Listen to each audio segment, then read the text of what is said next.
Well, hello, my friends. Thank you for joining us today. As you can see here in eastern North Carolina, it's rainy and stormy. But I have a word, I believe, that will encourage you today. Let's say it was in 1987.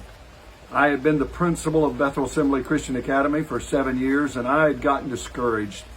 You know, sometimes we just get tired and weary, and I had gotten to that place, and I had a student came up to me, and he had a scripture that he needed to say. It was part of his learning, and it was going to be on his test, and he wanted to tell me the scripture to make sure that he quoted it right and so on.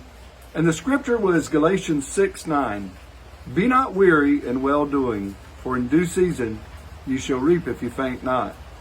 Well, the Lord spoke to me through that scripture that young man was quoting to me, and it gave me an incentive, gave me the strength to work 5 more years as the principal of the Christian school. And then the Lord revealed to us, and we moved and went overseas.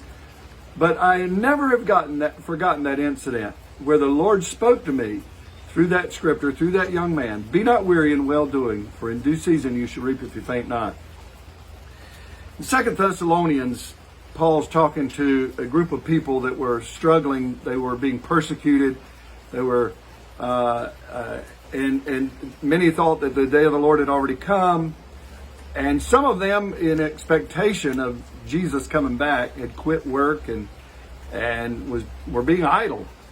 But Paul says in 2 Corinthians chapter 3, verse 13, as for you, brothers, do not grow weary in doing good. Basically, it was the same thing that he had spoken to the Galatians. Do not grow weary in doing good. Sometimes in life, it pours, it rains, it storms in our life, and we just feel like cuddling up in the house and doing nothing. I'm talking about in a spiritual sense. Sometimes because of the pressures of life, it could be pressures on jobs, relational pressures, whatever it may be, we can get discouraged. We can feel like we're all alone. We could want to throw up our hands and quit. But I say to you today, as Paul told the Galatians and the Thessalonians, don't be weary in doing good. God is with you. He's going to help you. If you'll stay the course, He will. You're going to reap the good things if you'll stay the course. And I think back, when I became pastor of the church in Askevill, because I continued the course, many of my students that I was principal over were now my leaders in the church in Askevill. And I reaped. Well, I didn't see that back earlier, but I reaped because I stayed the course. I did not become weary in doing good. And I encourage you to do the same thing, my friends. Don't become weary in doing good, for you'll reap if you don't faint. God bless you. We look forward to seeing you back here on Monday. Bye-bye.